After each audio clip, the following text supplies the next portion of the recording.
All right, good afternoon, everybody. It's 3 o'clock, so we'll make a slow start. I'd like to welcome you all back. Thanks very much for attending again. Today is our 6th module of the Caretaker training series. So many thanks for your ongoing participation. Just a reminder that Jackie Skoltz, who is the course administrator, does send an updated invitation every week, which then gives the link into the next module, which will be next Tuesday, same time at 3 o'clock. She also attaches the slides from today in a PDF format. I will send to those that have asked me the YouTube link, as well as the slides that we're going to present today. So that will follow as normal. And certainly with the invitation, you will see links to all the recordings of the last 5 different modules that have been covered so far. Okay, I'd just like to welcome Corinne Blaze, who's our guest of honor today, our speaker. Corinne is a seasoned sectional title attorney. She's written 2 well-known books in sectional title, Demystifying Sectional Title Part 1 and the sequel, which has been released this year. And Corinne, I see, acts now as an adjudicator for CSOS, and therefore she's eminently qualified to talk to us today on the whole topic of CSOS, the role of CSOS, disputes, dispute resolution, and a number of related topics and case studies. I've also got my colleagues, Karine Kutsia, who's calling in from our Cape Town region. Karine is Trafalgar's property management consultant and provides national training and support in sectional title and property management. And my colleague, Hillian Thompson, who is from our Pretoria branch and the manager of our Pretoria sectional title team. So welcome and thanks very much for participating. As usual, I will moderate the questions that come through. Last week we had 52 questions, so thanks very much for those. It does help to make it interactive and to ensure that we are addressing your questions on the topic. So please do keep your questions coming through, and I'll try and group them and direct them to Corinne and my colleagues, at appropriate points during the presentation. Just a reminder that at the end, we'll close promptly at 4:30. A survey link will pop up for you, and we'd be grateful for your feedback on the short survey which pops up. Shouldn't take more than a minute to complete, and your feedback does help us to improve and to identify further topics to bring into the training. You're very welcome to raise any questions at all on any of the prior modules. If they've popped up over the last couple of weeks, you can address those to us now, and I will give contact details at the end as well, where you can email any questions that might arise following today's presentation. All right, so following that introduction, I'm going to start the presentation, and Corinne, if I could hand over to you, please, to take us through the topic. Thanks very much indeed. Thank you so much for that introduction, Andrew, and thank you, Hillian and Karine. Thank you to Trafalgar for hosting me. Right, welcome caretakers. I hope you find this to be instructive. So let's begin by asking a question that philosophers and caretakers have been asking themselves for time immemorial. Is it man's essential nature to fight? Andrew, you can change the slide to fight, as you can see there. Or is it man's essential nature to be loving, caring, and kind to his fellow human being? And this is of particular interest when it comes to man or woman living in a community scheme.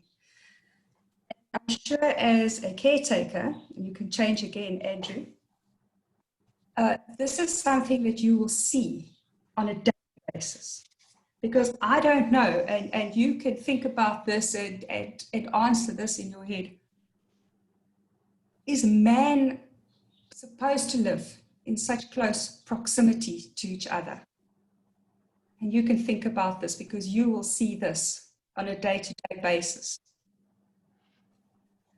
And then we come to CSOS. Now, as you know, CSOS was introduced actually before 2016, because the Community Schemes Ombud Service Act was, it actually, whilst it was signed into law in 2016.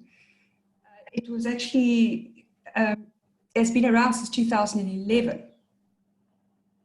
And CSOS, the Community Schemes Ombuds Service, is a national public entity, as you can see on the screen, and it has a key function of regulating the conduct of parties within community schemes.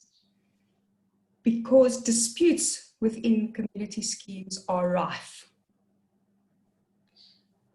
And that's why I sometimes wonder, and I'm sure as you do, are people supposed to live in such close proximity to each other? Are they supposed to be separated only by a wall? I don't know. But as caretakers, you will know, because I think that you may be called caretakers or building managers, but you're actually the grassroots directors, managers, psychiatrists, referees, agony aunts, or sometimes frontline adjudicators and combatants. You're the ones that are there at grassroots levels. You are the ones that are on the front line. Your function is exceptionally important, and I think that, that there are people that take you for granted, as they do portfolio managers. And don't forget that you are exceptionally, exceptionally important. So what is the CSOS? Well, it's, as it says, a national entity. We're an institution that falls under the Department of Human Settlements. We're represented in all the provinces, and it's governed by a board of directors. All complexes, all community schemes must be registered with the CSOS.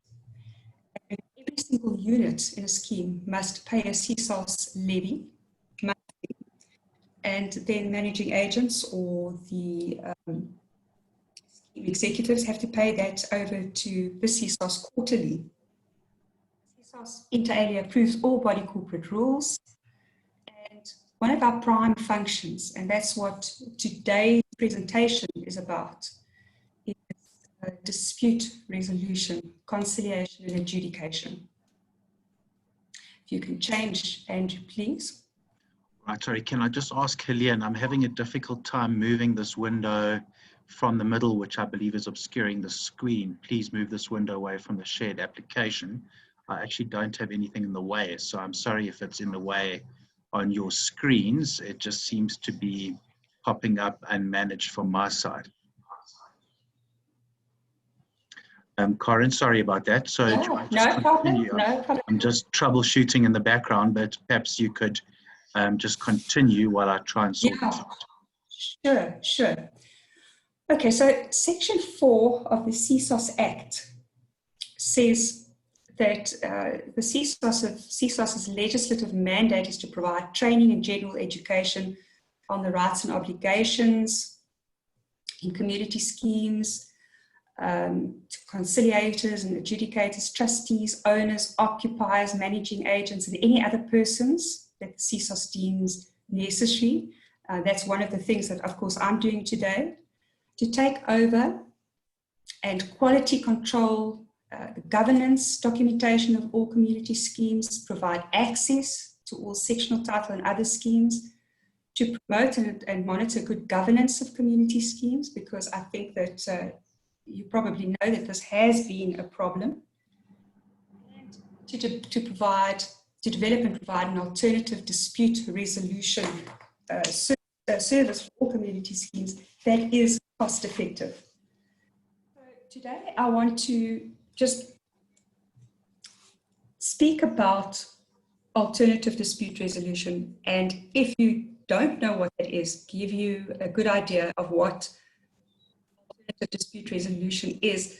And I'm sure you've heard this term because it's been around in South Africa in particular for the past, I would say, 29 odd years, because court processes are exceptionally expensive. So it's been necessary to develop alternative dispute resolution, which has been around for time immemorial. I'm sure you can remember from a biblical point of view, King Solomon and the mothers that were fighting about the baby, and King Solomon, in his infinite wisdom, had to determine who the baby had to go to. So I won't say we have infinite wisdom, but we've certainly, the adjudicators and conciliators at CSOS, we've been trained to do alternative dispute resolution. So alternative dispute resolution refers to a variety of processes that assist disputing parties to resolve disputes without going to court. Sometimes court processes, as you know, can take 2-3 years and still there's no resolution. You know, they can go up to 400,000-500,000 rand. I'm sure you are fully aware that when attorneys try to collect arrear levies from owners who haven't paid, it takes ages and ages, and the defaulters continue not to pay and nothing happens. And it is so frustrating for a body corporate who desperately needs that money, and they spend more and more money on the attorneys and nothing happens. So the CSOS Act provides for alternative dispute resolution for all community schemes. And by the way, the CSOS Act specifically describes and defines what a community scheme is. But I can tell you that basically it's a scheme that shares where all the owners share common areas. So you have your sectional title scheme, your homeowners association, retirement schemes, schemes, and then there's something called a housing cooperative, which is not very well known in South Africa, but so that you are aware that you have something called a housing cooperative. Alternative dispute resolution is very cost effective and expeditious. Not CSOS. Probably you will have heard that it's not as expeditious as it should be. We're completely snowed under, but it certainly is getting better as time goes by. In Joburg, we have 3 permanent adjudicators, 13 part-time adjudicators have just been appointed. All the adjudicators and conciliators are either attorneys, advocates. And of the part-time adjudicators that have just been appointed, one is a part-time judge or a part-time sitting judge. One is a professor, I believe, in adjudication, so highly qualified. In KwaZulu-Natal, we have 2, and in Cape Town, I believe 3. So when I say cost-effective, to refer a matter to conciliation currently costs the applicant 50 Rand. And if the parties are unable to settle a matter conciliation, then a referral to adjudication is 100 Rand. I'm sure you can imagine that cost really only pays for the administration, photocopying, opening a file, etc. So it's really very cost effective. Corinne, I'll go to the next slide now. Sorry, we're just getting a little bit of breaking up of your sound. I'm not sure what if you're talking into a microphone or a speaker or whatever. Let me sit a little bit further back, Andrew. Does that help? That does help, yes, Corinne. So sorry, if you could just be conscious of sound quality, and I'll let you know if it continues. 100%. It was sort of cutting in and out, so that sounds much better now. Thank you. Okay, great. So the next slide, I pose the question, who can make an application for dispute resolution, and how is that done? So if you have an interest, or if you just want to read it, if you've got a few minutes, and somebody at the scheme asks you about this, the best thing to do is to go onto our website, which, as you can see, there is https://www.csos.org.za. And all the information that you may require is there. Now, Section 38(1) of the Act says that any person may make an application if such person is a party to or affected materially by a dispute. The law is a funny thing, as you probably know, because what it says and what it actually means may be two different things. And so we have to look at what the court says sometimes to see what's wrong. And in a recent decision, which is trustees for the time being of the Avenues versus Shmoriahu, if I'm pronouncing it correctly, the court actually said, well, not any person can make an application. So the person must be materially affected. And then they looked, because the chap that was making an application there was an ex-owner of a unit. And he, once he was no longer the owner, he figured out that a number of people in the scheme had actually extended their sections. So the levy that he had been paying at the time was probably more than he should have been paying. Because the people that had extended their sections had not amended the sectional title plan, so they were paying less than what they should have been paying. Because as you are no doubt aware, you pay levy by participation quota. So in other words, you pay by in terms of the size of your section. Those people had not been paying according to the size of their sections, they'd been paying less. So applied to CSOS so that the body corporate could pay him back what he, because he should have actually been paying less. And the adjudicator found that if I am correct, that he was not entitled to bring the application because he had no material interest anymore because he was no longer an owner. The court upheld, because he brought it on appeal. He was granted, and then the trustees brought the application or brought the matter on appeal and said, but hold on a second, he had no material interest. And the court upheld the appeal. Or at least they upheld the matter and said, well, you quite correct, he did not have a material interest anymore. He was no longer the owner. So that's quite an interesting thing for adjudicators. Now we have to check, is the chap still an owner? If he's not, we dismiss the application. The next point that I want to make is an application must be made in the prescribed manner and as may be required by a practice directive. Now, the prescribed manner is according to the application form, which is, it's quite easy. You don't have to go and write something, write a long tome about what has happened and what the matter is about, etc. You go on our website. As you can see, there are three. There's the Gauteng office, the KZN office, or the Western Cape office. And if you could just change the slide again, please, Andrew. That's what the application for dispute resolution looks like. It's 3 pages. That's the front page. It's on our website. You download it. You can either fill it in on the computer. And as you can see, it's quite easy. The person making the application, and then it goes on. I'm afraid I haven't got the rest of it, but it's self-explanatory. You fill in your name. If you're acting on behalf of the body corporate, your name, the name of the scheme, it goes on to ask you specific questions.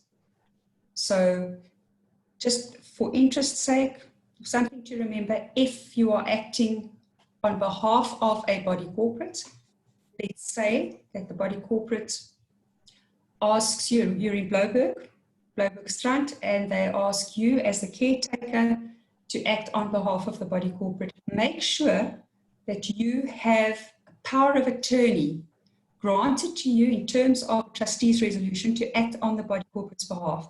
You fill in the application. On the next page, the second page of this application, it will say to you, what is the dispute? You fill that in. The next section is, what are the internal, or what were the steps that you took from an internal dispute resolution perspective to try and resolve the dispute before you approached CSOS? And that's a very, very important point. And I want to refer you can change now, Andrew. If you can go back one, I think, yeah. The applicant must have exhausted all internal dispute resolution procedures before approaching CSOS. When you go onto the CSOS website, there's something called a practice directive on dispute resolution. And it sets out what the dispute resolution process, but usually in terms of the rules of the scheme, it will say what you must done, what you must do, what anybody must do before they can approach CSOS, and that is that they must follow an internal dispute resolution procedure. I hope everybody is with me on this. So you can't just say, I have a dispute with my neighbor, guy in the flat next door. I don't like what he's doing, he's making a noise. So I'm not actually going to do anything. I'm not going to approach him and speak to him or the trustees about the noise he's making. I'm just going to go straight, wham, bam, straight to CSOS and lay a dispute against him. Before you do that, you must approach the neighbor, try to resolve the dispute between yourselves first. Alternatively, there should be an internal dispute resolution procedure set out in the conduct rules. And you must follow that and try to resolve that first before approaching CSOS. So it's not enough for the applicant to allege that he or she phoned the respondent to discuss the matter or wrote a letter. Parties must actually engage with each other. It's the same thing when you're going to go to court. I don't know how many of you have actually been to court, but you can't approach the judge and simply say, well, we came straight to court. You've got to set out what you did before you came to court, because our legal system doesn't work on the basis that you just straight away go to court. So that is an internal dispute resolution mechanism or procedure. And if you ask Trafalgar, you ask a portfolio manager, they will tell you what that internal dispute resolution procedure is. And generally, the trustees, one of their obligations, one of their duties, one of their fiduciary duties is, in fact, to facilitate that procedure. It's a pain in the neck, I can tell you, because, I mean, trustees do a lot of work and it's not paid for. Sometimes, possibly, as a caretaker, you're going to be the first one that's going to try and facilitate that dispute resolution process. Next one, Andrew, please. Corinne, while we're there, can I just ask you, can we just consider the sort of a broader spectrum of stakeholders who may wish to lodge a dispute with CSOS? So tenants, caretakers, managing agents, estate agents, even working with a complex, or service providers, maintenance service providers, an example. Can you comment on those as potential parties who could lodge a dispute through CSOS? Section 1 of the Act, the definitions, and I'm just quickly going to go to that section, specifically states, I'm going to just quickly read it to you, that one of the parties should be an owner. I'm just trying to see where that is now. Let's just see. But tenants certainly can. Tenants can. One of the estate agents can't. Okay. So they wouldn't have, their interest wouldn't be seen as material. I have had an owner lodge a dispute against a caretaker, but a caretaker wouldn't be able to lodge a dispute. That would rather be seen as a labour matter. We have had that before, where it's been dismissed. It would be a labour matter. So I think it would very much depend on the subject matter of the dispute. Okay. And Corinne, because trustees don't necessarily need to be owners, I'm assuming a non-owning trustee could lodge a dispute in their capacity as a trustee. Is that correct? In their capacity as a trustee, definitely as a trustee. But that would be, one would look at the capacity in which they would lodge the dispute. Okay. And a service provider, if there was a service provider dispute, like an invoice payment, for example, have you seen that where service providers try and lodge disputes through CSOS? No, not at all. That they wouldn't be considered to have a material interest. That would be more of a contractual nature. Okay. Just a comment from Nico here, Corrins. He's saying that the CSOS form does not have sufficient blocks to enable foreign owners to add their addresses fully and correctly. So just a comment there. I don't know if you've got a suggestion how to fit the address in elsewhere or to add a supplementary note of the full contact details. Absolutely, Nico. What you would then do is see additional annexure or see annexure A, and then put the additional information on that annexure. It is. I see the problem. I think all forms possibly are insufficient in the space that they provide. Okay. And Corinne, maybe you could just talk a little bit about the practicalities. So as the forms are lodged and the payment confirmation is given, what happens then? So what is the expectation in terms of a reply, a response, a reference number? And how does one follow that up to understand the way it's progressing until a date is scheduled? Okay, so the first thing is that the form goes to, it goes through a number of gateways, if you like. And the first thing that it does is it goes to case managers. And the case manager will check the form and see that the dispute that has been lodged falls into one of the categories for prayers for relief in terms of Section 39 of the Act. And if you can just go to the next page, I'll go through those, because that's the first gateway that has to pass through to be accepted by the CSOS.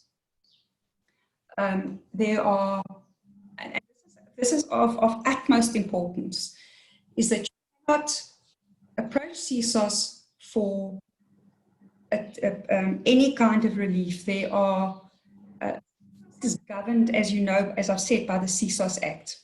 So we are creatures of statute, very much as magistrates are creatures of statute. We can't go outside the corners of the Act. The only judicial officers that can go outside the categories of the Act and can make any order are judges. We are limited to Section 39 of the CSOS Act, and there are 7 categories of orders that we can make.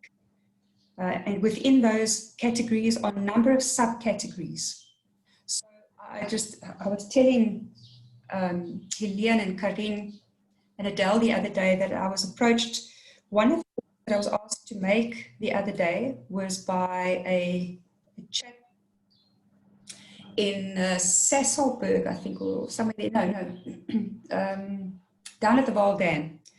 And he asked that I make an order that one of the members stop staring at him and stop calling, and I'm going to, please forgive my language, this is exactly as they said it, stop calling him a woman's vagina in Afrikaans.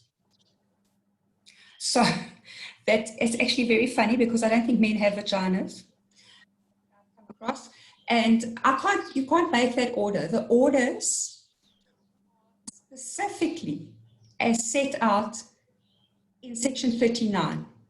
And so the 7 specified categories of issues are, as I've said there, financial, behavioral, scheme governance, issues in respect of meetings, management services, works pertaining to private and common areas, and in respect of general and other issues.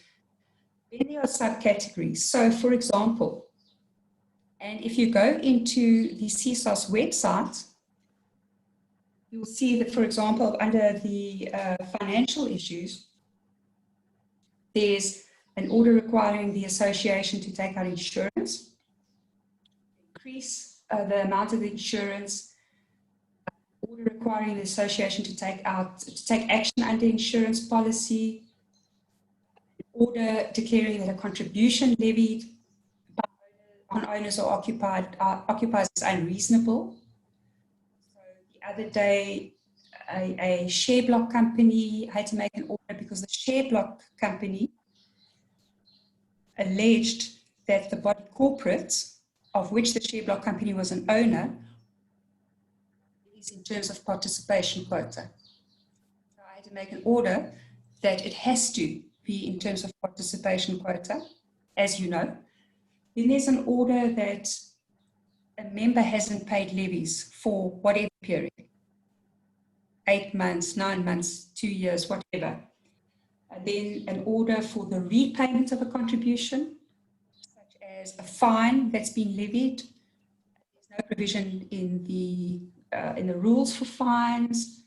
And then I'll go, the next slide, don't go over yet, is something that I want to point out to you, which is absolutely fantastic, and a lot of people don't know about it. Then behavioral issues, for example, somebody is keeping a pet, contrary to the conduct rules, and I'm sure as caretakers you've seen that all the time, and that's probably a bane of your existence. Then, or somebody is causing a nuisance contrary to the conduct rules, they're having parties all night, or they're having they're running a bed and breakfast. Then scheme governance provision that is invalid, an order requiring the association to call a general meeting with its members to deal with specific business, etc., etc. So let's see what else had it. In respect of works pertaining to private areas and common property, generally, you're going to find you're going to find an order that will fit the problem that you have. You're not going to find an order there that will ask, or that will fit into, for example, the demolition of a portion of a building that's been built on where there wasn't permission. So the body corporate or the trustees have to be careful. As caretakers, for example, if you see that somebody's building something on, the trustees have to be notified immediately, because then it would be best to approach the court and get an interdict to stop that building immediately. Because you can't build, as you know, without the prior consent of the trustees of the body corporate, depending on what kind of building it is. In respect of general and other issues, I'm going to discuss that with you in a second, but if you can go to the next slide, Andrew. Lauren, can I just, sorry, it's Karin, can I just ask a question? Yeah. We had, just to give you a break as well, we had a complex during the last week where the trustees want to force the owner, because the tenant is continually breaking the rules. The trustees now want to force the owner to give notice to evict this tenant. Yes. Will that also be something that they can take to CSOS? No. And that's why I say it's critical that if there's anything that you want to bring to CSOS, the first thing that you do is you go into Section 39 of the Act and you see if you can find something in there.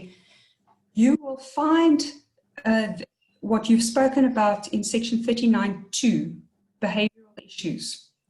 So sometimes you have to think laterally. You're never going to be able to get an order unless you go to court for the owner to evict a tenant. But what you can do is you can start preparing for court. So you can bring a matter to CSOS where, let's go and have a look. What might work here is, so Section 39(2)A says an order that particular behavior or default constitutes a nuisance and requiring the relevant person to act or refrain from acting in a specified way. So what you would do is you would bring an application, you would you would cite the owner as the first respondent and the tenant as the second respondent. And you would get an order to say that that owner, or at least that the tenant, must stop behaving in a particular manner. So you would get that order, and then you'd have that order made an order of court if the tenant does not comply. And if you have to get that order that says the tenant is continuously making that noise, etc., and you get an order saying, and then so the tenant does not comply with that, and as a result of that, it must be made an order of court, because it'll be made an order of the High Court. Do you know how that process works? Or shall I quickly tell you? I think, please tell. Okay, so you come to CSOS. The tenant comes, the owner comes. The body corporate will give evidence of what is happening at the scheme. The tenant is causing a consistent nuisance. It's driving the other occupants of the scheme insane. So you'll either bring some of those occupants to give evidence, or you get affidavits. You come, adjudicator will hear the matter, the adjudicator will give an order. So the order comes, the order will be served on the owner and the tenant. The order will say with immediate effect, the tenant must stop doing X, Y, and Z. After 2 weeks, that tenant doesn't stop. So you ask CSOS to give you an enforcement order. CSOS issues an enforcement order. You get the enforcement order. The enforcement order, you take that to the sheriff of the court. Up to this point, you haven't spent more than 150 Rand. But you go to the sheriff of the court and you pay the sheriff of the court the fees to serve that enforcement order on the tenant. Then you take that enforcement order to the High Court. The registrar makes that order an order of the High Court. It still costs you nothing. All you do is you take it to the registrar stamps the order, and it becomes an order of the High Court. That gets served by the sheriff on the tenant and the owner, and it's now an order of the High Court. Now, if the tenant does not comply with the order, from this point on, unfortunately, you're going to have to incur costs, go to an attorney, and if the tenant now does not comply, then the tenant can be held in contempt of court. It becomes the attorney will take it to court, hold the tenant in contempt of court. So the attorney will then do the necessary, or draft papers, becomes an application, it can be brought to court, and the attorney will ask whatever he is going to ask at that point. He can say, well, if it happens again, then the tenant must be confined to jail for a period of whatever. And I can tell you by this time, well, and in that application, the attorney will ask for the owner and the tenant to pay the cost of the application jointly and severally. By this time, the owner is so, pardon my language, gatvol, he doesn't want that tenant there anymore. And he's facing a jail term with the tenant. Corinne, while you're talking about tenants, there's an interesting question here from Bianca. So, we spoke last week in terms of the conduct rules, and, as managing agents, we deal primarily with owners. So now tenants can lodge disputes, and they can be parties to the dispute with CSOS, as you mentioning. So is that sort of a slight shift in terms of the enforcement against owners? And, the supplementary question is, are insurance-related matters seen as part of the financial subsection there, an insurance claim and an insurance repudiation, which is the tenant's dispute that they're now trying to pursue through CSOS? Andrew, yes, insurance matters are although remember that whatever is brought to CSOS can only be against the body corporate and not against the insurance company.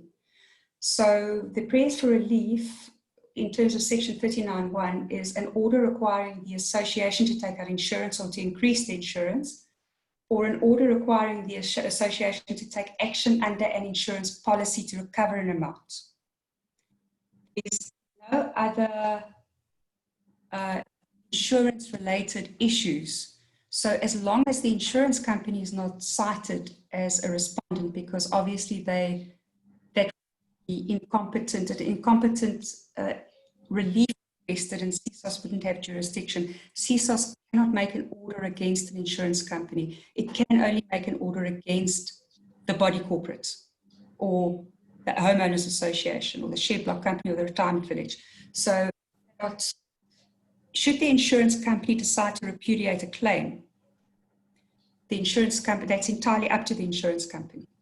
But if the body corporate, let's say the body corporate, I had a matter the other day where the insurance company paid out the body corporate for an insurance claim in a unit, but the body corporate failed or neglected to then pay out that unit owner to fix the inside of the section. So the claim was not against the insurance company, it was against the body corporate because they had not repaired the inside of the unit with the money that was paid out to them. Okay, thank you. And Corinne, sorry, just one from Pamela and Leon. So they overseas owners and they're making a CSOS application. Would you just talk about signing the documentation? They're saying the documents need to be signed to be applicable to lodge. So they're needing to print, then sign, then scan, then email it through, and the unsigned documents have been rejected in the past. Yes. So, and is an electronic signature pasted into the application satisfactory for the requirements of lodging a dispute? That is satisfactory. If they're going to have, at the moment, because of the lockdown, we are, and because obviously because of COVID, we aren't doing face-to-face conciliations or adjudications. So it's absolutely fine. Everything is being done on paper.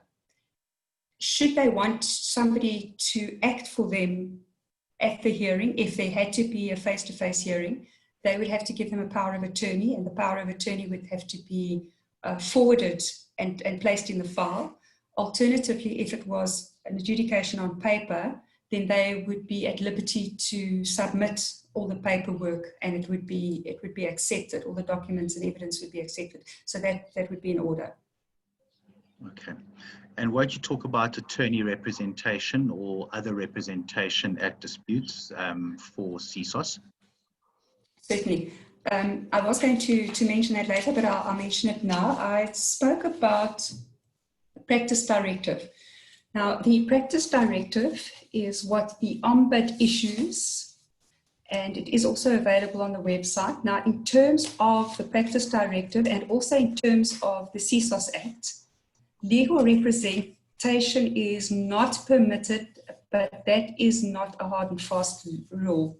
So legal representation is permitted if it is specifically requested and the adjudicator and the parties either both agree, or alternatively an application is made to the adjudicator and the adjudicator considers the reason for the request.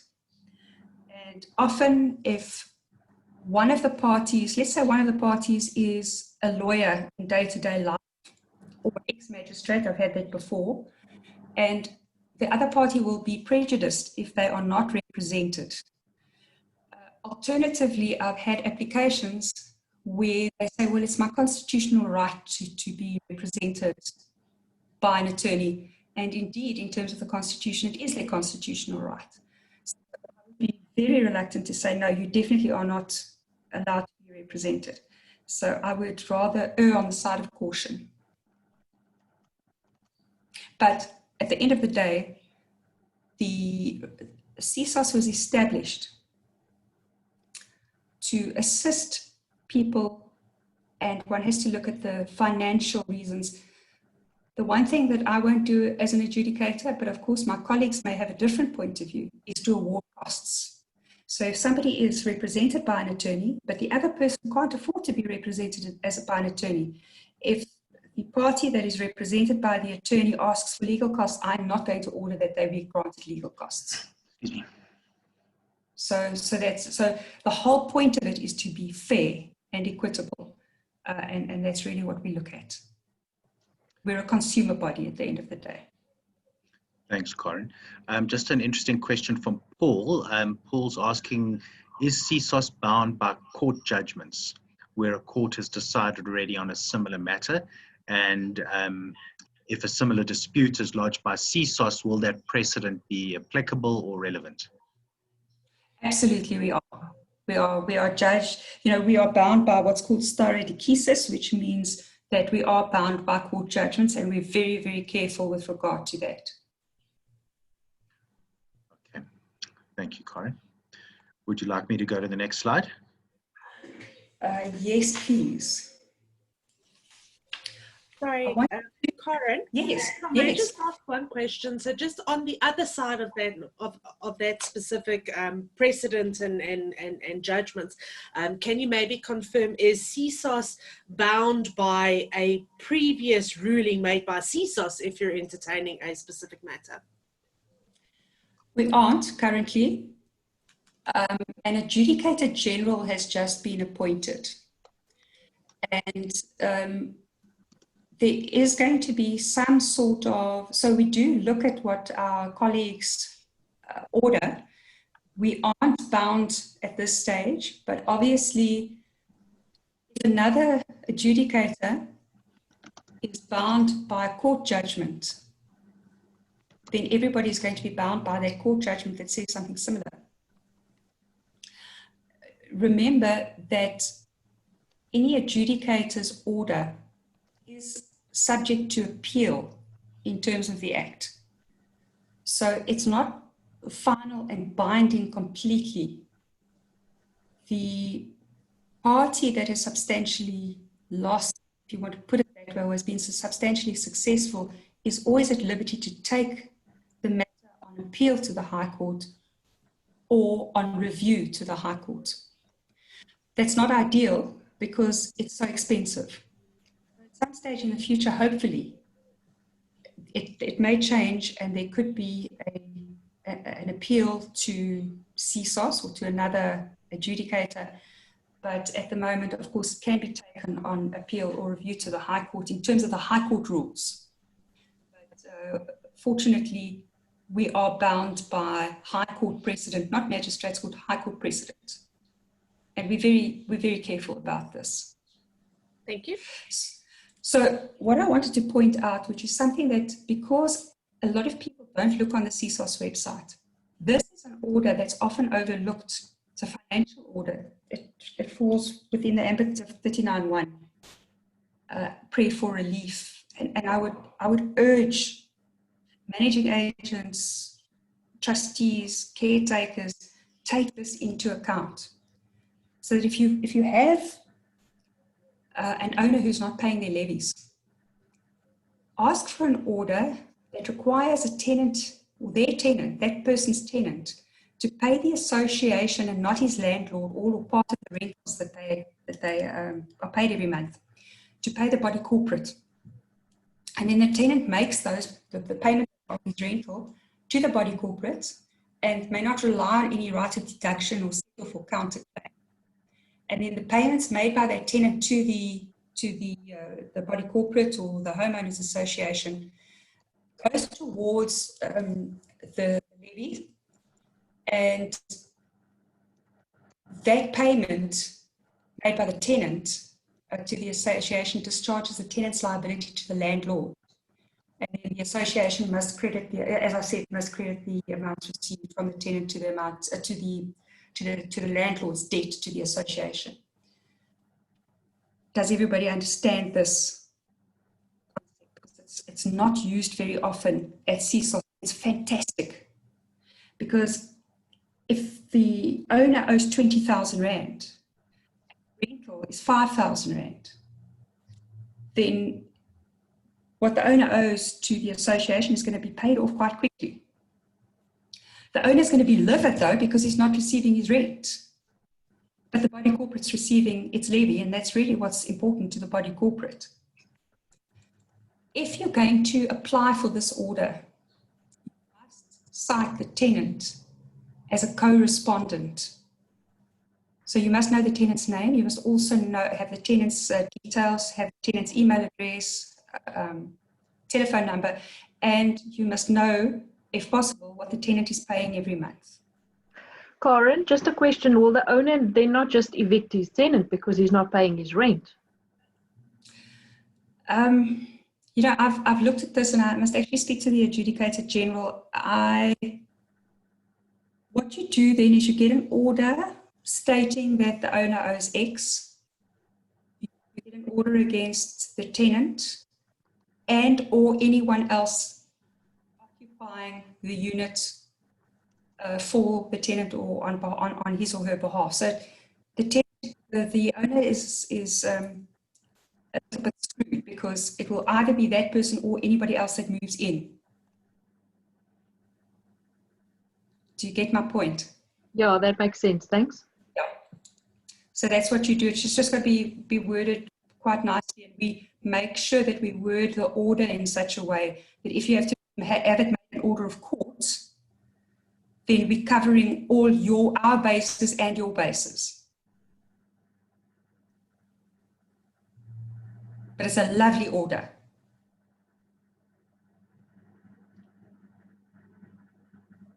Right, thanks, Corinne. Should I carry on? Leisure, yeah. Okay, so Andrew, you asked what the procedure was earlier, what the process was. So it goes to a caseworker. The caseworker checks everything, and then the money is collected. The first step is to collect 50 Rand for the conciliation, and then the first step is to refer the file to a conciliator. So the question is, what is conciliation? And the conciliation, so what I've said there is on acceptance of an application and after receipt of submissions, because the case manager will ask for submissions from both parties. So you'll take the statement of claim, which is that dispute form, and send it to the respondent and ask for a response from the affected person. And then if the ombud considers that there's a reasonable prospect of a negotiated settlement of the dispute, then it will be the matter will be referred to conciliation. So conciliation is the first step in the alternative dispute resolution process, and it's a give and take. Conciliation is a give and take. It's a compromise and a settlement. The hope in the conciliation process is that everybody is going to walk away feeling like a bit of a loser and a bit of a winner. The aim is when a person is sitting in front of a conciliator, or there's a virtual meeting, which happens in a conciliation, a settlement agreement is reached. And that settlement agreement is in writing. So the conciliator will listen to the parties, they'll have their say, and then the conciliator will say, okay, this is what you've agreed to. You've agreed to, the applicant will say, well, I want to put a pizza oven on my common property garden adjacent to my section. And the neighbor will say, I don't want you to. I refuse because it looks ugly. But they'll have a discussion, and the neighbor will say, well, you know what, actually,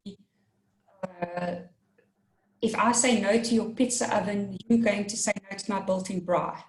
So at the end of the day, okay, I'll give you your pizza oven, but then I want my braai, but I want you to put the pizza oven on the other side of the wall at the bottom of your garden, blah, blah, blah. So they come to a settlement agreement. The conciliator then puts that settlement agreement in writing, and they sign it. And one of the clauses in that settlement agreement says, if any of the parties reneges on this agreement, it can be made an adjudication order. And then the matter is at an end. Either party reneges on that agreement within 5 months, 6 months, or whatever, then it is immediately made an adjudication order. And if anybody then reneges on it, it can be made an enforcement order and then an order of court. So that's the first step, is the conciliation. Once again, it's the same as a mediation.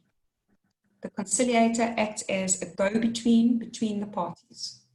The CSOS Act makes provision for it. The next slide.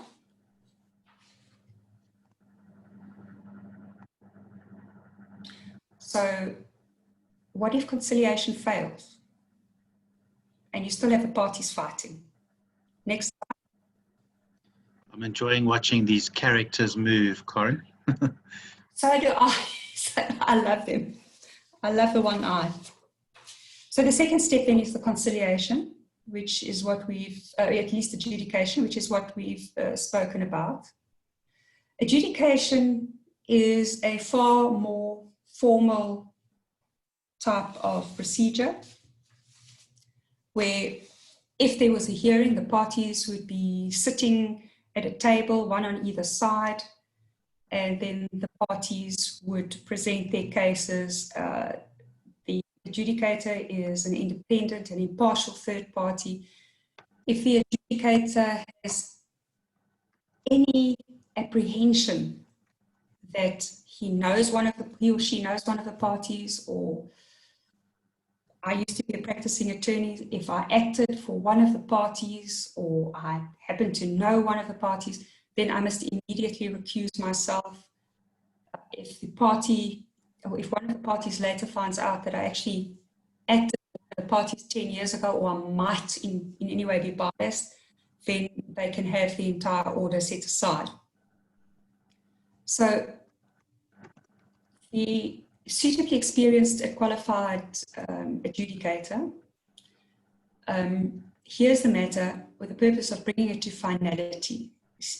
The adjudicator establishes the facts of the case and makes a decision that is final and binding with reference to applicable law and legal precedent, which you asked earlier. And that legal precedent is the case law, which has developed over many, many, many years. So when we hear a matter as an adjudicator, we look at what the law is, we look at the acts, etc., and then we look at the case law and see what the judges have said about the matter. And based on that, we make an appropriate ruling. And the best thing is to, in fact, find case law, because we don't want the matter to be taken on appeal, and very frequently these matters are taken on appeal.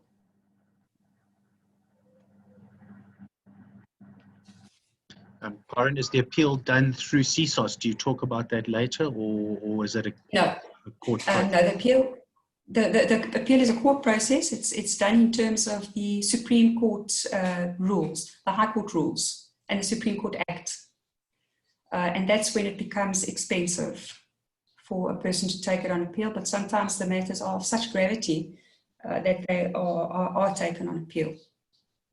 Okay, so is there no way to challenge an adjudication order or ruling through CSOS itself? Not at this stage, no. Okay. So if you can go to the next slide, it's how does an adjudication actually work in practice?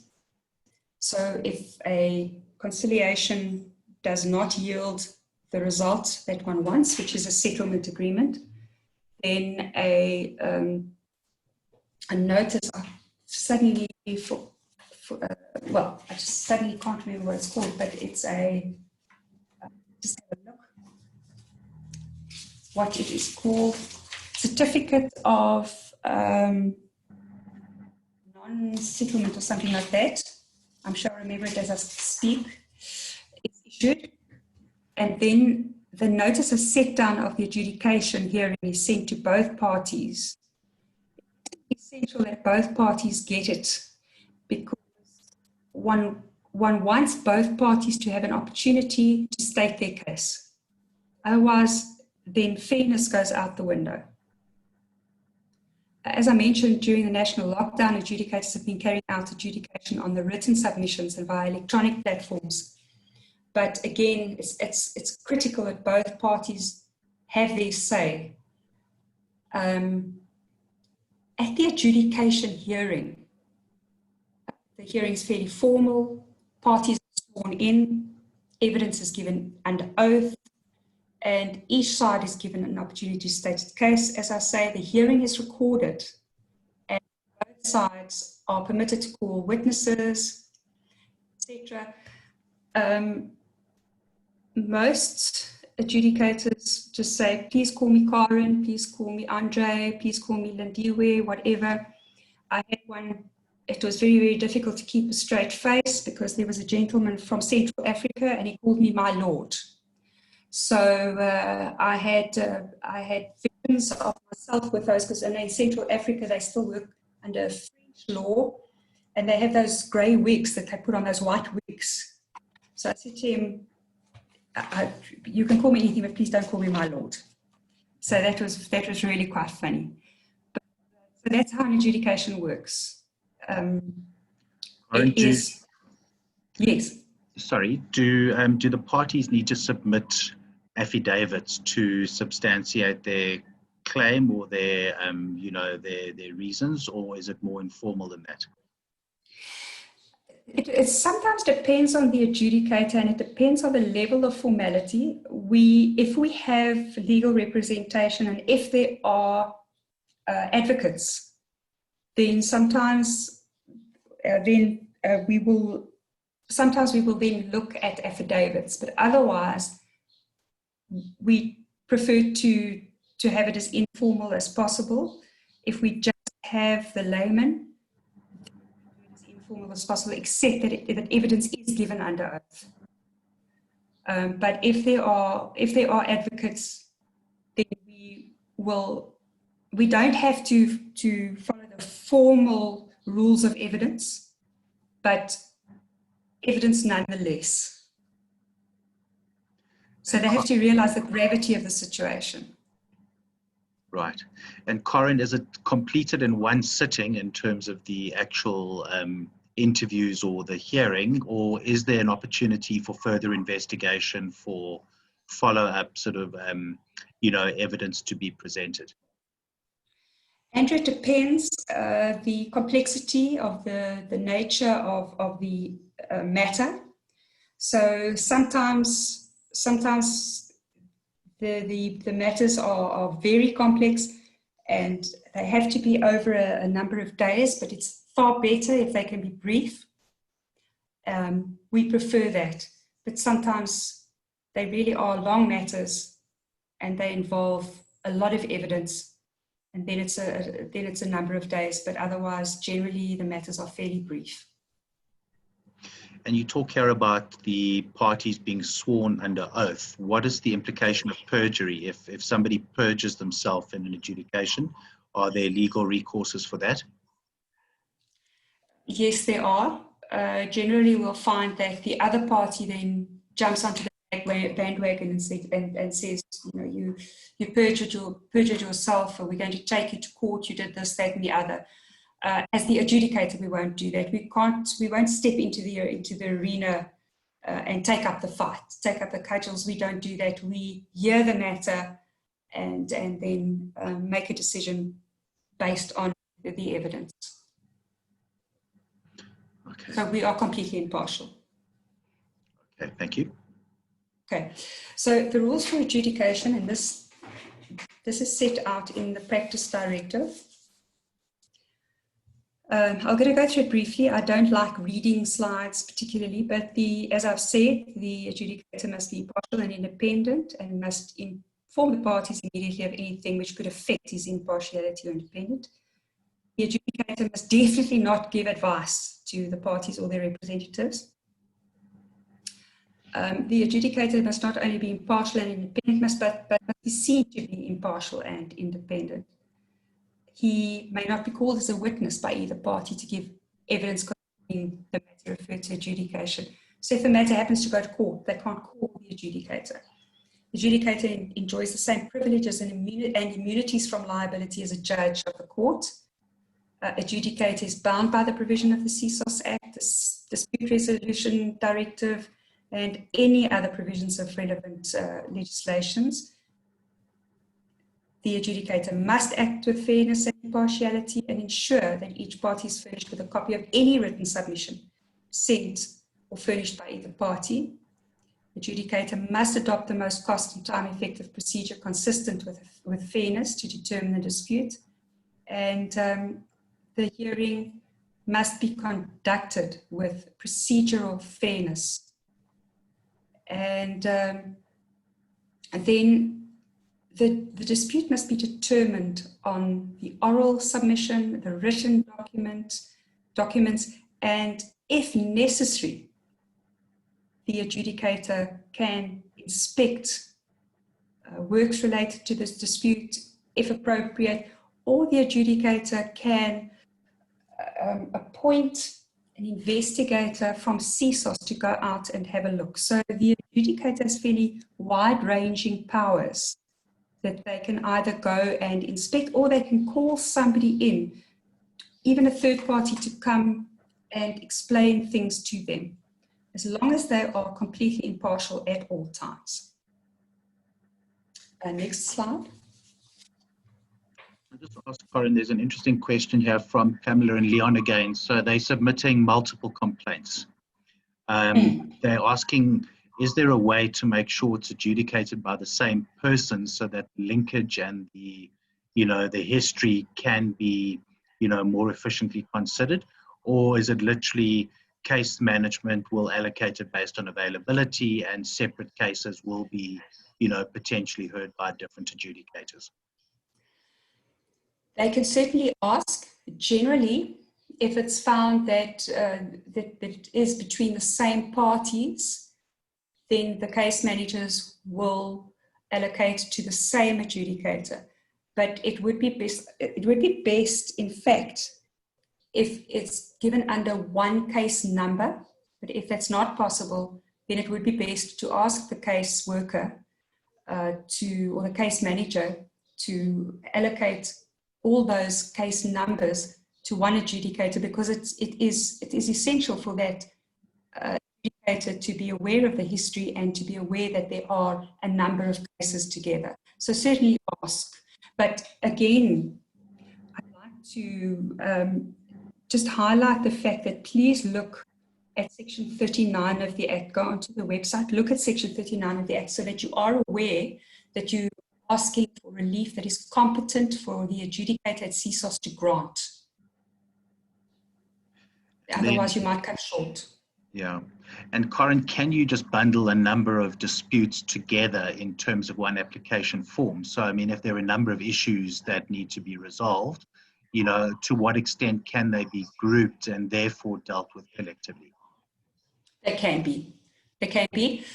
It's sometimes very difficult for an adjudicator to sit with a vast conglomeration of things because you're suddenly faced with files and files and files of things that are similar to a high court matter.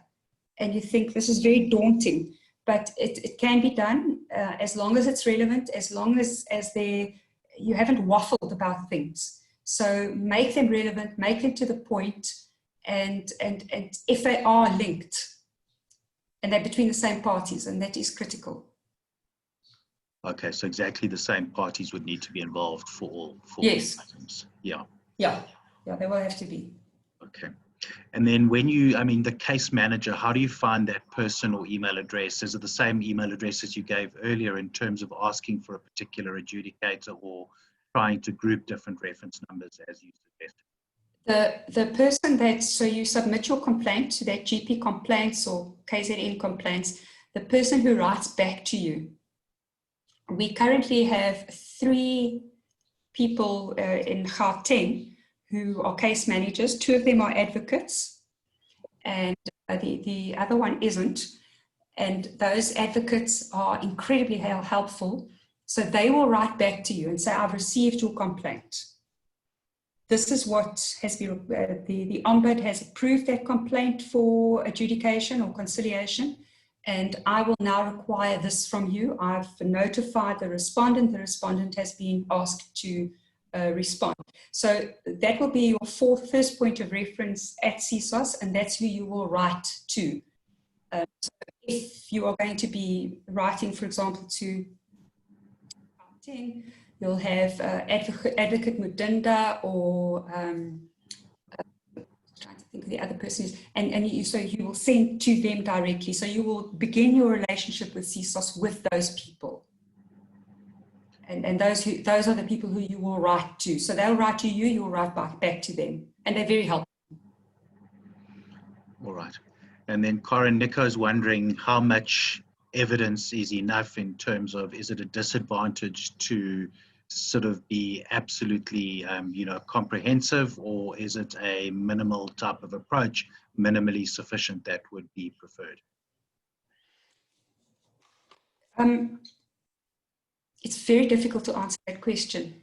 I would say rather give more than less, because it's your case and it's very important to you.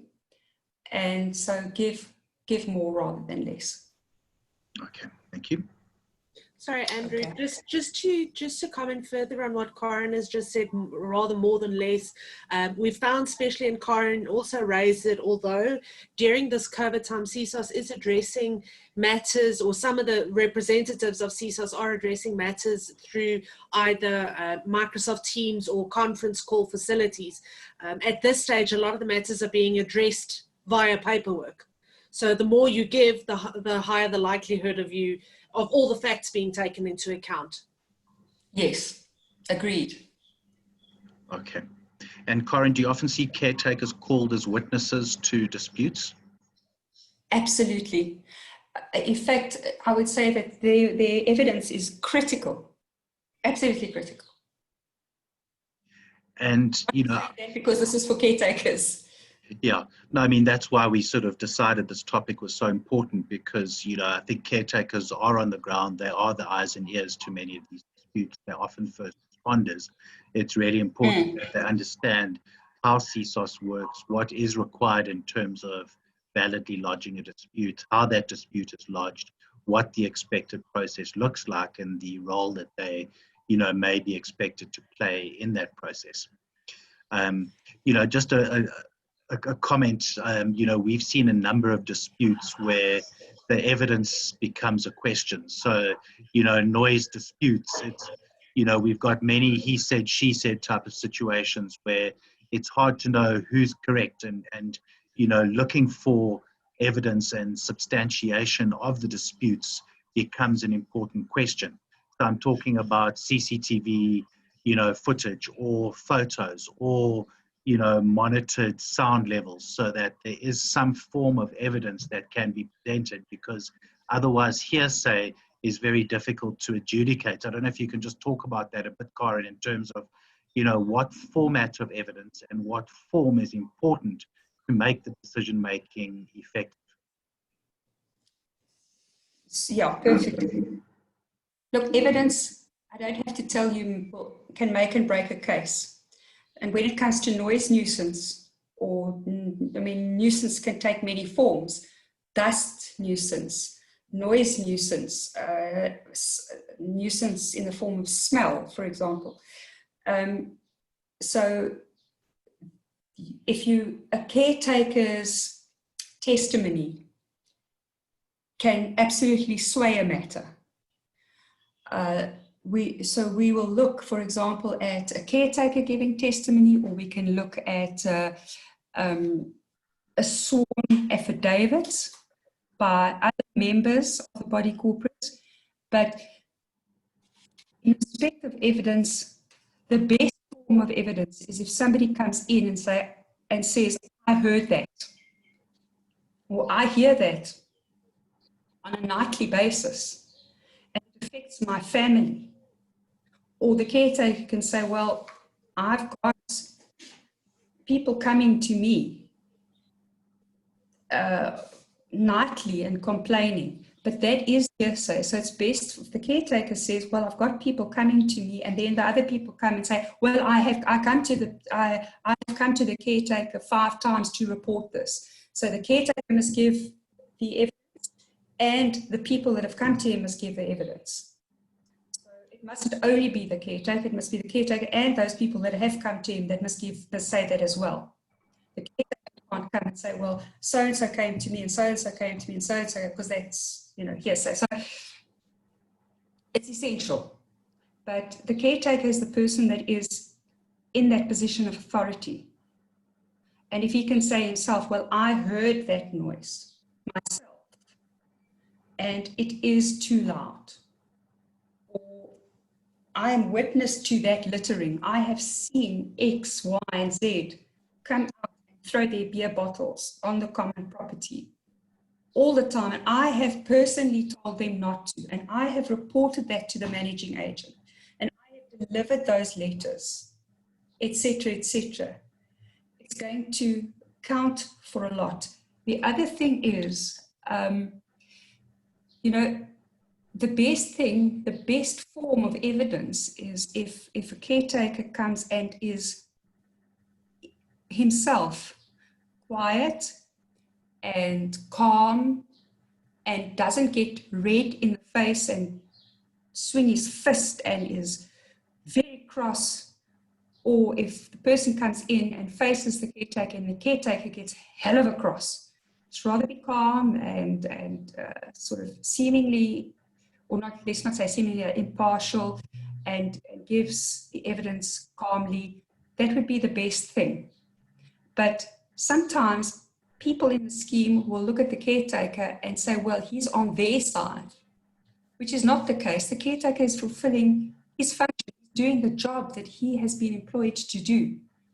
But often people don't see it that way, which is their problem and not the caretaker's problem. Okay, thanks, Corinne. Next slide, Andrew, please. There we go. No, I think it's the next one. The next one. Yeah, so we've covered this one about disputants being permitted to be legally represented. The next one is the adjudication order itself. The adjudicator's order must be written and delivered to the parties not later than 14 working days after the final hearing by email or fax, and it must be comprehensive and include reasons for the decision. The parties, usually in the order, it says how quickly effect must be given to the order. So, for example, during lockdown, if somebody owes money, we've said, look, it's locked down, COVID has been difficult, etc., etc. So people must pay 90 days, the arrears 90 days, and start paying 90 days after the order is granted, but they must pay their current levies every month, and if any payment is not paid, then this can be made an order of court. People have been saying, but really it's a ridiculous order, but they're wrong, because if somebody misses an order, if I make an order today and somebody misses a payment on the 1st of October, that can immediately be made an order of court. So it needs to be read carefully. The adjudication order is binding on the parties and is capable of being made an order of court if the monetary value falls within the jurisdiction of the magistrate's court, so that's 300,000 or less, then it must be made an order of the magistrate's court. If it's for specific performance, for example, you are ordered and compelled not to park your vehicle on the pavement, then it must go to the High Court, because the High Court is the only court that can order specific performance. Or it's a monetary value is over 300,000, then it's a High Court order. And as I say, when you go to court, you don't pay for it to be made an order of court. The last thing that I want to do is just two interesting cases I want to deal with. This one, which I'm sure caretakers have all the time, and that is, are you allowed to disconnect or restrict water or electricity or gas, or prevent access to the scheme, especially biometric access? it's a fact of life, especially in today's very difficult economic times, that people don't pay or can't pay or whatever. And then either an owner who's renting out the section says, please, I want you to switch off so-and-so's electricity because I'm not receiving the rent. Or the managing agent might say to you, look, please just switch it off, switch that electricity off or reduce the electricity. And is that legal?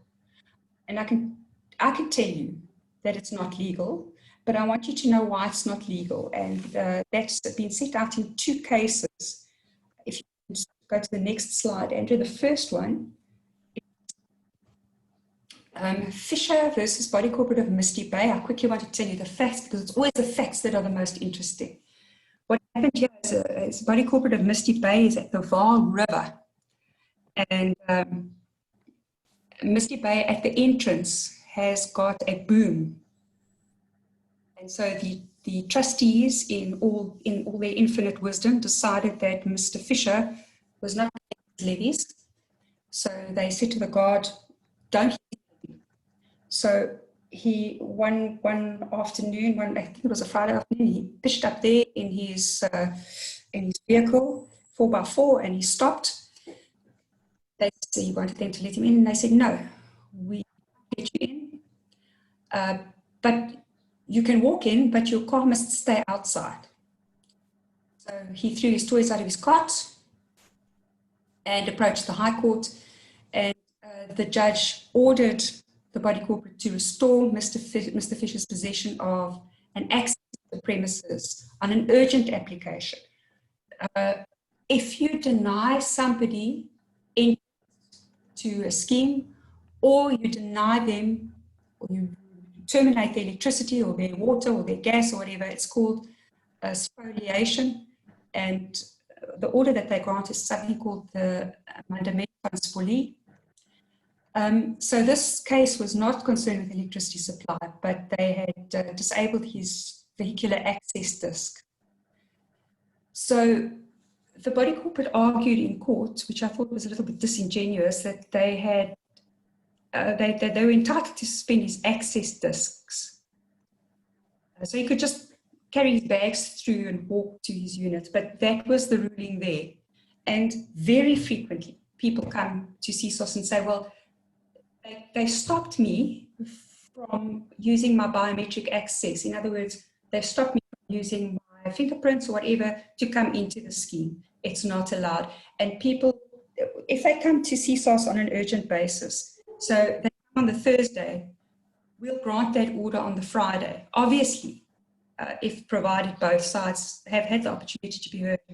I had a matter on Thursday, where the woman she came to CSOS, she lived in London, but then the managing agent pointed out that, hold on a second, we didn't deny her electricity. She had bypassed her prepaid meter. So she'd been stealing electricity from the Body Corporate for about maybe 9 months.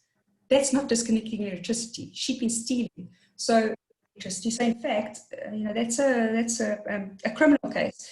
So I couldn't find that she'd been denied electricity. So what she had to do was she had to go and pay to have a prepaid electricity meter installed. Now, what happened in Niehaus versus High Meadow Grove was Claudia Niehaus lived in a unit in High Meadow Grove. She didn't owe the Body Corporate a lot of money, but they decided, we're going to teach her a lesson, we're going to switch off her electricity. And she wasn't going to take any nonsense from him, so she brought an urgent application to the High Court. Actually, the electricity wasn't disconnected, it was just reduced. So she wasn't going to take any nonsense. She brought us an urgent application to the High Court, and the judge, fantastic. I mean, he's really one of the very, very good judges in the Gauteng division of the High Court. And he ruled that in any number of cases, it's been held that to deprive a person of electricity supply is an example of the deprivation or the quasi, of the deprivation of the possession or quasi-possession, which is remediable by the Amendment Funds fully. And he quoted an early case from 1998, and he dismissed, or at least he upheld, Claudia Niehaus's case.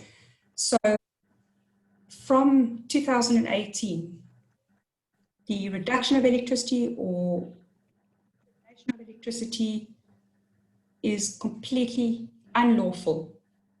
So please do not disconnect or terminate or reduce electricity supply or water supply, because if you bring it to CSOS, we find, or somebody else brings it because you've done it, we will find against you. If somebody owes money to CSOS because that person owes money, it's the cheapest application you're ever going to bring, and you will get an order because that person owes you money. But don't disconnect the electricity supply. It's simply not worth it. And that's my presentation, Andrew. Any questions? Only with pleasure. We've been answering as we go. Just maybe a question, Corin, is that, you know, very often leverage in this form is very powerful in terms of persuading owners to pay arrear levies. So you've talked about water and electricity. What about internet or central DSTV signal, other amenities outside of water and electricity, which could be used to persuade owners to pay their arrear levies?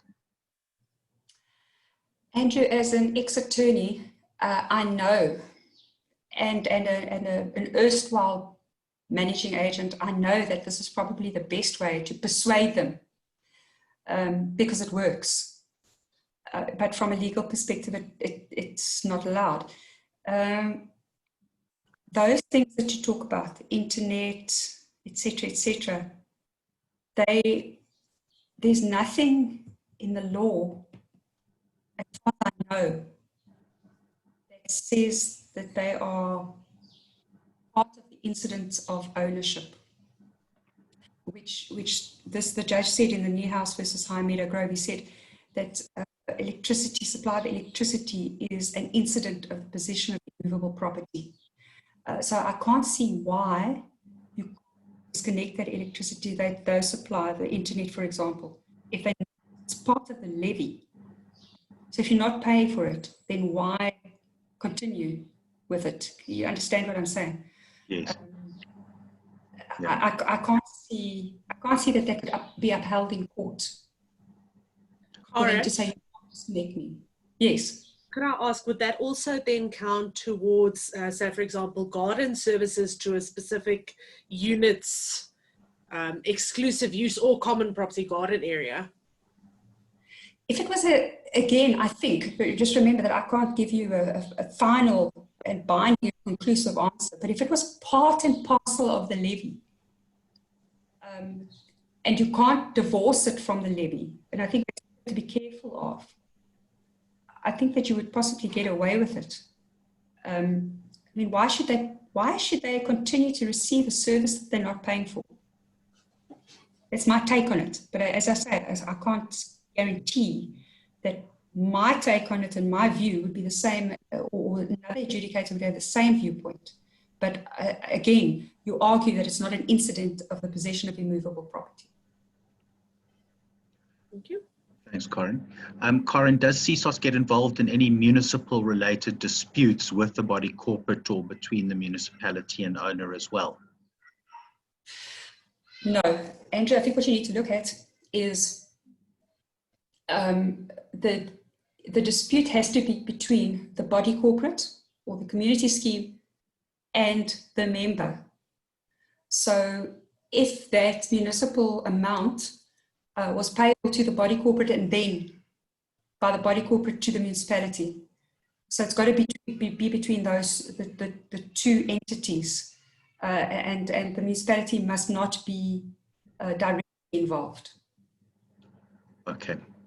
A question here, Corin. So is it okay for the trustees to appoint an attorney on behalf to represent them or the body corporate against an owner, where the owner may not have the funds or the resources to also appoint counsel? So can there be an imbalance in terms of one of the two parties being represented and the other not?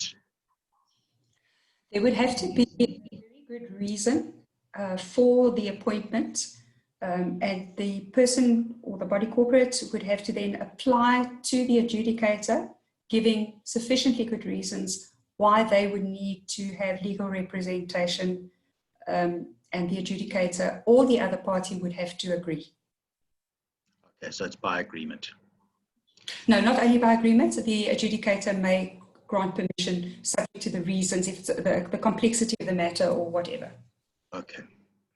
Then a question from a complex that we manage, maybe just a next level of detail to what you were saying, in terms of deactivating biometrics for access to the complex. And we've got a few who try this from time to time, where if the owner's entrance biometrics are deactivated, then they can only get access through a visitor's lane, which is a lot busier, and it's an inconvenience which persuades owners to catch up with their rear levies. Is that legal, would you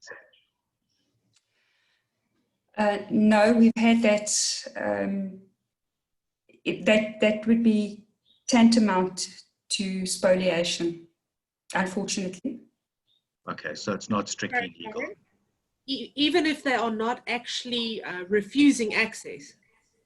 Even if they're not refusing access, because that was that is an incident of possession.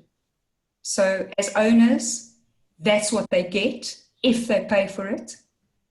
They're not paying for it, so you need to take the requisite steps that you would take. So you either sue them or you come to CSOS and get an order against them. But you can't deny them that to access. I know, strictly speaking, you're not denying them the right to access. You're just making it difficult for them. But interpret it as an incident of possession. All right, Corinne. Well, thank you very much indeed. We just passed 4:30, so our time is up. But I'd just like to convey a very sincere thanks to you for your presentation, your time answering these important questions, and I'm sure it's been very informative to everyone who's participated today. So it's a great pleasure. Thank you so much. And then, just in closing, our topic next week, Tuesday at 3 o'clock, is an important one again on creditors, paying invoices, and the financial management, topic for caretakers, and what we would recommend is important to know about financial management processes for bodies corporate and homeowners associations as well. So we look forward to seeing you next week, Tuesday at 3 o'clock. And you can use any of the contact details you've used before to ask for the presentation, for the recording link if you don't get it automatically from me, or if you have any follow-up questions to what we've answered this afternoon. So thank you, good afternoon, and have an enjoyable evening. Bye. Thank you. Bye-bye.